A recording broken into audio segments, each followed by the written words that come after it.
오늘 성경에 나타나는 37장의 말씀은 우리가 35장, 36장에 나타나던 말씀으로 해서 또 다시 앞으로 넘어가는 말씀입니다.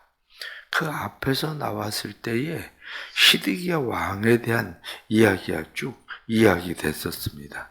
그런데 35장에서 여호야긴에 대한 이야기가 나왔어요. 36장에서. 그런데 다시 시드기야로 또 다시 가는 거죠. 그러니까 오늘 성경 본문에 나타나는 말씀을 우리가 지난 시간에도 말씀을 드렸지만 요시야가 애굽에서 나오는 군대를 막으려고 전쟁에 나갔다가 요시야가 죽게 되죠. 그러니까 여호아스를 왕으로 세웁니다. 여호아스를 왕으로 세웠는데 여호아스는 겨우 3개월 만에 다시 잡혀가 버려요. 왜냐하면 여호아스는 친바벨론인 거예요. 그러니까 애굽에서 여호아스를 잡아가고 다시 왕을 세우게 되는데 그 사람이 누구냐면 여호야김입니다. 여호야김을 왕으로 세우고 그리고 나서 그들은 다시 전쟁에서 또 다시 오늘 성경 본문에 나타나는 말씀 여호야김 다음에 여호야긴이 나오는데 이 여호야김도 사실은 이 여호야긴도 사실은 이 여호야긴 같은 경우는 친바벨론 정책을 펴지 않아요. 그러니까 여호야긴을 바벨론에서 잡아가요. 그때가 언제냐면 597년 2차 바벨론 침공을 했을 때예요. 2차 바벨론 침공을 했을 때 여호야긴을 잡아가고 그리고 시드기야를 세우는 거죠. 시드기야는 한마디로 이야기해서 괴뢰 정권이라고 우리가 이야기하는 괴뢰 정권은 뭐냐면 눈에 보이기에는 그 사람이 왕으로 있는 것 같지만 실질적인 주체는 누구냐면 바벨론인 거죠. 바벨론이 시드기야를 세운 거죠. 그런데 시드기야는 또 누구냐면 시드기야는 그 전에 죽었었던 요시야의 아들이에요. 그러니까 따지고 보면 다시 삼촌으로 올라가서 왕이 또 된 거예요. 이렇게 가족 혈통으로 내려간 게 아니라 다시 거슬러 올라가서 요시야의 아들이 시드기야가 왕이 된 거예요. 그런데 한마디로 바벨론이 괴뢰 정권을 세워서 자기의 편을 한마디로 세워서 네가 이제 내 말 우리 말 잘 들어야 돼. 그리고 시드기야를 왕으로 세워놨는데 이 시드기야가 말을 자꾸 안 듣는 거예요. 말을 안 듣고 애굽 쪽 편을 자꾸 들어. 그러니까 바벨론에서 어떻게 하겠어요? 이거 말 안 들어? 그래가지고 말을 안 들으니까 다시 쳐들어온 거예요. 이때가 지금 언제냐면 588년이에요. 지금 이스라엘은 언제 멸망을 하냐면 586년에 멸망을 합니다. 그러니까 멸망하기 전에 연도로는 한 2년 되지만 이 멸망하기 1년 조금 넘는 그 기간 속에 지금 있는 상황인 거예요. 이 상황 속에 있는데 예레미야는 계속 무슨 얘기하고 있느냐면 바벨론이 망할 거다. 바벨론 말 잘 들어라. 그렇지 않으면 이 나라가 쑥대밭이 된다. 그 얘기를 계속 하고 있는데 시드기야는 그러고 싶지 않은 거예요. 그러니까 애굽 쪽을 자꾸 편들어요. 그래서 바벨론에서 공격을 해서 또 다시 성을 에워쌉니다. 성을 에워싸고 사람들은 점점 굶고 이런 상황이 벌어지고 있는데 오늘 성경 본문에 나타난 말씀처럼 애굽에서 군대가 내려와요. 애굽에서 군대가 내려오니까 바벨론 사람들이 애굽하고 전쟁을 붙기를 싫으니까 포위하고 있었던 포위를 풀고 물러나요. 이 포위를 풀고 물러나고 또 다시 예레미야에게 왕이 물어봅니다. 하나님 무슨 말씀하시더냐? 우리가 지금 네 상황이 히스기야 왕 때처럼 바벨론이 완전 물러가는 거 아니냐. 지금 이렇게 이야기를 하고 있는 거죠. 그랬더니 예레미야가 하는 얘기가 그런 생각 하지도 마라. 절대로 바벨론이 그냥 물러가지 않을 거다.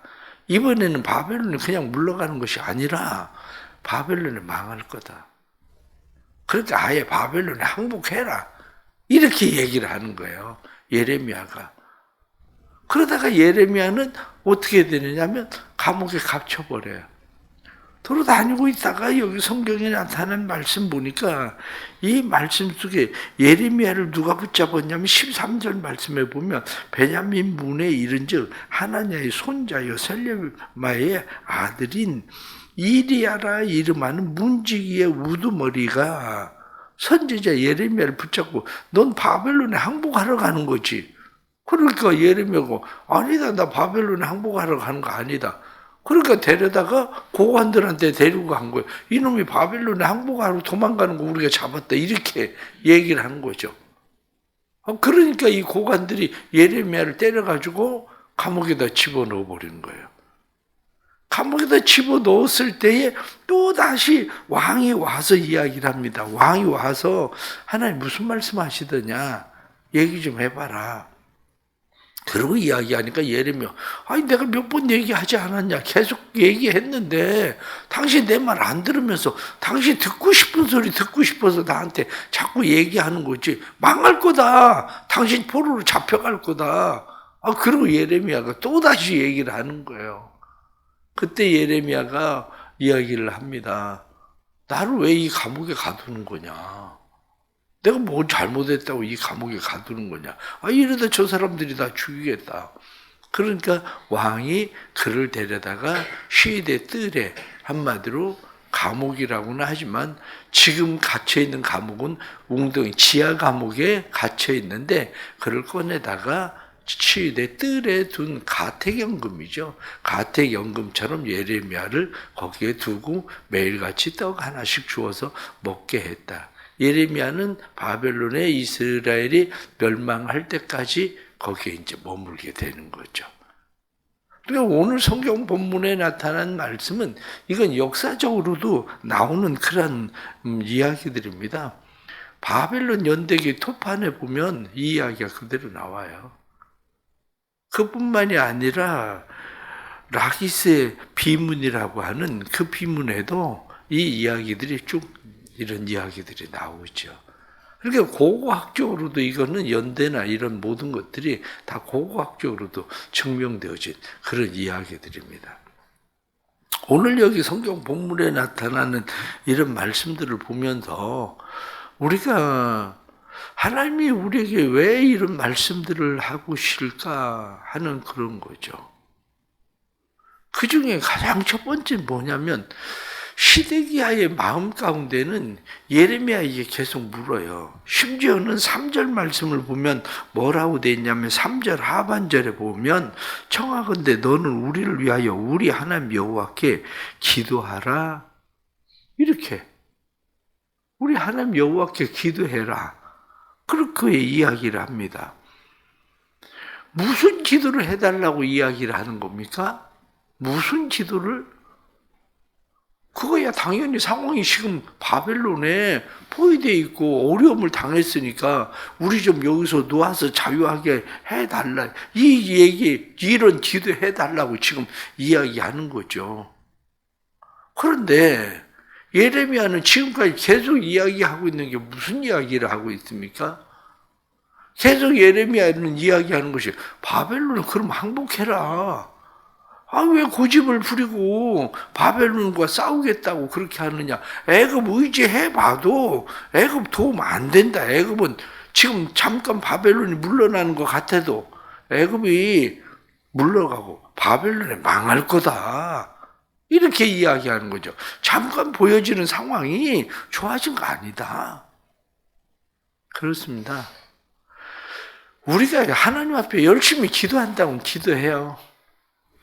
하나님 앞에 열심히 기도한다고 기도하고 다른 사람에게 우리를 위해서 기도해 줘라. 이렇게 기도해 달라고 이야기를 합니다. 문제는 무슨 기도를 하는 겁니까? 문제는 내가 원하는 대로 하나님 해달라 이거죠. 내가 원하는 대로 하나님 바벨로 물러가고 우리가 이제 자유롭게 평안하게 그렇게 살게 해주세요. 이렇게 이야기를 하는 겁니다. 그런데 하나님께서 뭐라고 이야기합니까? 무슨 소리? 내가 원하는 거는 너희에게 회개하라고 계속 얘기하잖아. 회개하라고 계속 얘기했는데 회개 안 했잖아. 그러니까 이미 기울어진 거야. 기울어져서 이제 망할 거야. 이 얘기하고 있는 거거든요. 우리가 상황을 잘 판단하고 해야 되는 이유는 뭐냐면 하나님의 음성을 들으려고 기도를 하는 것이 중요한 거예요. 내 요구를 하나님이 이루어 주시기를 원해서 기도하는 게 아니라 하나님의 음성을 들으려고 하나님이 무엇을 원하시는지를 들으려고 기도하는 게 중요한 건데 우리는 하나님이 우리에게 원하시는 것이 무엇인지 하나님의 음성을 들으려고 기도하는 것보다 내가 요구하는 것을 하나님이 들어주시기를 원해서 우리는 기도하는 거죠. 기도를 왜 관계라고 자꾸 이야기를 합니까? 관계가 안 되면 대화가 안 되는 거예요. 관계가 돼야 대화가 되지. 그런데 관계가 안 되면 대화가 안 되니까 각각 자기 소리 하는 거죠. 자기 소리. 그런데 자기 소리를 할 때 결론을 잘 생각을 해야 됩니다. 자기 소리를 할 때 결론은 누가 힘이 세느냐는 문제예요. 힘센 사람이 이기는 겁니다. 내가 아무리 내 소리를 하고 싶어도 내가 뭐 이러니 저러니 내 소리를 하고 있어도 회사에서 그렇게 욕을 하고 외쳐도 결국 어떻게 됩니까? 주권자는 누구요? 주권자는 사장이잖아.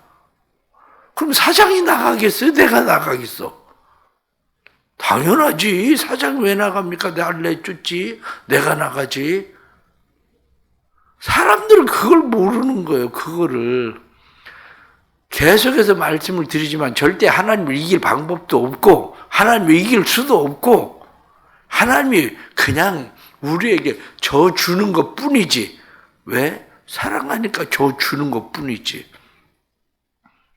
그런데 그걸 모르니까 내가 마치 하나님을 이기는 것처럼 내가 기도하면 내 뜻대로 하나님께서 들어주시는 것처럼 생각하지만 그럴 일은 없습니다.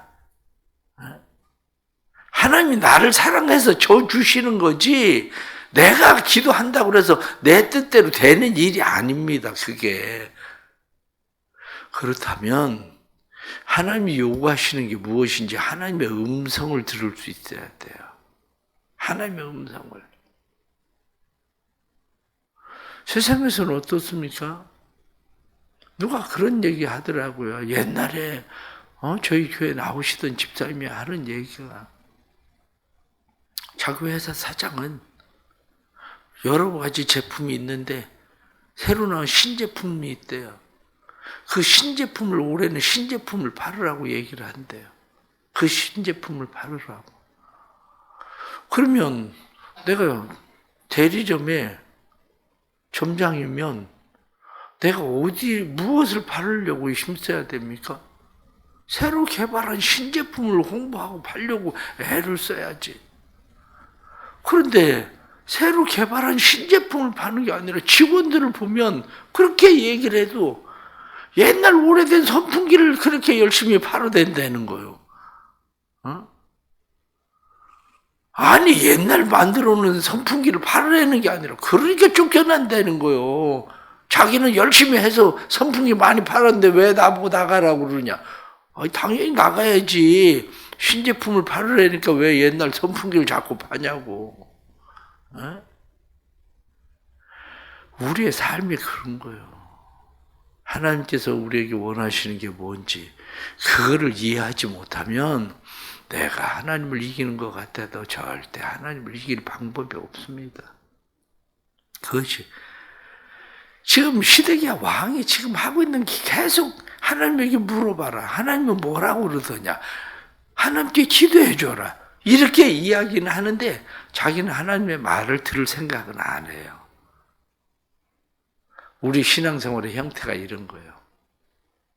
지금 당장은 애굽의 군대가 들어오니까 바벨론의 군대가 물러나는 것처럼 보여지지만, 지금 당장은 상황이 좋아지는 것처럼 보여질지 모르지만, 하나님이 우리에게 새로운 기회를 주실지 모르지만, 고집을 부리고 있으면 결국에는 우리는 망한다, 그거예요. 그 다음에 두 번째, 오늘 성경 본문에 나타난 말씀을 보면, 우리가 때로는 기도하는 사람이고 우리가 열심히 하나님의 뜻을 안다고 할지라도 우리의 마음 가운데 두려움이 찾아오는 것 사실입니다. 왜냐하면 시드기야가 감옥에 갇히니까 시드기야가 그렇게 이야기합니다. 시드기야가 이야기를 20절 말씀 보면, 내 주 왕이여 이제 청하건대 내게 들으시면 나의 탄원을 받으사 나를 서기관 요나단의 집으로 돌려보내지 마옵소서. 내가 거기에서 죽을까 두려워하나이다. 지하 감옥에 갇혀있던 예레미야를 시드기야 왕이 불러드립니다. 불러들여서 하나님 뭐라고 얘기하더냐. 그러면 한편으로는 조금 왕의 귀를 살살 긁어가지고 조금 듣기 좋은 소리를 하면 유리할 거 아니에요? 근데 예레미야가 세상말로 고지식한 건지 그럴 정도야. 그래, 왕에게 이야기하기를 바벨론 군대가 물러가고 당신이 이 길이라고 얘기하던 선지자들은 다 어디 갔습니까? 그 사람들 자기 말이 다 틀린 거 그 사람들도 알지 않습니까? 지금 남은 건 결국에는 망하는 것밖에 남은 거 없습니다. 또 그렇게 얘기를 해요. 왕의 비율을 맞추는 게 아니라 하나님의 말씀이니까 그냥 하나님의 말씀대로 해요. 그런데도 예레미야 마음 가운데 두려움이 있어요. 어떤 두려움입니까? 다시 요나단의 집에 가면, 지하 감옥으로 들어가면 이제 죽을 것 같다. 그런 두려움이 있어요. 그러니까 왕에게 이야기하기를, 왕이시여 나를 다시 그리로 보내지 마십시오. 내가 거기서 죽을 겁니다. 그러니까 왕이 그에게 보내지 않고 시대 뜰에 그냥 머물러 있도록 가택연금을 시키게 됐죠. 무슨 이야기냐? 기도하다가도 때로는 두려움 찾아옵니다. 내가 하나님의 뜻대로 행해도 어려움을 당하고 두려움을 찾아옵니다. 사람들이 종종 또 착각하고 있는 게 바로 그거예요. 내가 하나님의 뜻대로 하나님의 말씀대로 정말 고지식하게 나는 하나님이 시킨 대로만 말하는데, 그런데 나 왜 이렇게 어렵냐? 나 왜 감옥에 이렇게 집어넣고 하나님이 날 왜 이렇게 하시느냐? 그렇게 얘기할 수도 있어요. 우리의 삶도 마찬가지예요. 나 왜 하나님의 뜻대로 한다고 하는데 요즘 이렇게 힘들고 어렵지? 왜 안 되지? 이런 두려움이 우리의 마음 가운데 들어옵니다. 그러나 그때도 우리가 믿고 신뢰하는 것은 하나님의 말씀이, 하나님인 예레미야에게 너 죽지 않을 거야. 그리고 얘기하시거든요. 하나님. 거기에 대해서 하나님은 네가 알지 못하는 그 비밀한 일을 내게 보일 거야. 말씀하신 그 하나님이 너 죽지 않아. 그 사람들이 너 아무리 죽이고 싶어도 너 죽지 않아. 하나님은 뒤에서도 이제 또 그렇게 말씀을 하셔요. 믿고 신뢰해야 되는 것은 하나님입니다. 사람들이 우리에게 아무리 어떻게 하고 우리에게 두려움을 주고 우리에게 무엇을 해도 그 사람들 때문에 망하는 거 아닙니다. 결국 주권자는 하나님이신 거죠. 주권자인 하나님의 손에 우리가 있음을 늘 깨닫고 하나님의 음성 잘 듣고 하나님 앞에 순종하고 믿음으로 살아갈 때에 우리의 삶이 하나님의 주시는 은혜가 있을 것을 우리가 믿고 하나님의 은혜가 삶 속에 또 다시 넘쳐나기를 간절히 바랍니다. 기도하겠습니다. 하나님 아버지, 우리의 연약함을 주께서 아십니다. 우리의 어리석음을 주께서 아십니다. 우리는 얼마나 어리석은지, 늘 어리석어서 우리는 마음 가운데에 하나님을 두지 못하고 있습니다. 하나님의 말씀을 두지 못하고 내 생각대로 하나님이 해주시기를 우리는 원합니다. 하나님 도와주옵소서. 내 생각대로 되는 것이 아니라 하나님의 뜻대로 되는 것을 깨닫게 해주시고, 우리가 하나님 앞에 바른 믿음을 가지고 하나님을 바라보고 신뢰하고 하나님을 섬기게 해 주옵소서. 때때로 내 마음대로 내 뜻대로 되지 않아서 우리의 삶에 두려움이 밀려온다 할지라도 그 두려움 속에서도 하나님을 다시 바라볼 수 있는 힘을 주옵소서. 우리가 어리석어서 늘 하나님 앞에 내 뜻, 내 생각, 내 고집을 부릴 때에 하나님의 음성이 들려지게 해주시고 하나님의 음성을 잘 분별할 수 있는 지혜를 주시고, 그래서 그 음성을 잘 분별할 수 있는 지혜로 하나님 앞에 기도할 수 있도록 도와주옵소서. 그래서 우리의 마음이 순종하는 마음 주시고 순종하는 마음으로 하나님의 영광이 되도록 도와주옵소서. 주님의 교회가 은혜 가운데 날마다 부흥케 하시고 성도들에게 기도할 수 있는 힘을 주옵소서. 기도할 수 있는 능력을 주옵소서. 우리에게 올해 또 기도할 수 있게 하시는 은혜를 주시는 것도 하나님의 뜻과 계획이 있음을 믿습니다. 기도할 수 있게 하는 성도들에게 은혜 주셔서 기도할 때 하나님의 뜻이 삶 속에 이루어지는 것을 볼 수 있도록 도와주옵소서. 다음 주에 있을 재직 세미나에 주께서 함께 하셔서 모든 재직들이 하나님의 말씀 앞에 겸손히 말씀에 순종하고 맡겨주신 사명 잘 감당할 수 있는 기회가 될 수 있도록 도와주시고, 월드비전과 함께하는 찬양 집회에 은혜를 베풀어 주셔서 찬양을 통해서 하나님께 영광이 될 수 있도록 성령님 도와주옵소서. 질병 가운데 있는 가족들에게 은혜를 주시고 수술 이후에 하나님께서 치유와 회복을 나타내셔서 온전히 치유하시는 주님의 은혜를 보게 하시고, 또한 항암 치료의 두려움 속에 있는 성도들에게 은혜 주셔서 항암 치료의 두려움 속에서도 강건케 하시는 주의 은혜가 나타나도록 성령님 도와주옵소서. 새벽에 또 1,000번째 예물 드립니다. 믿음으로 드린 예물 주께서 기억하시고 마음 가운데 주님을 사랑하는 마음이 더 커지게 해주시고 하나님의 아름답게 사용하시는 귀한 믿음의 일꾼 되도록 축복해 주옵소서. 예수님의 이름 받들어 기도드리옵나이다. 아멘.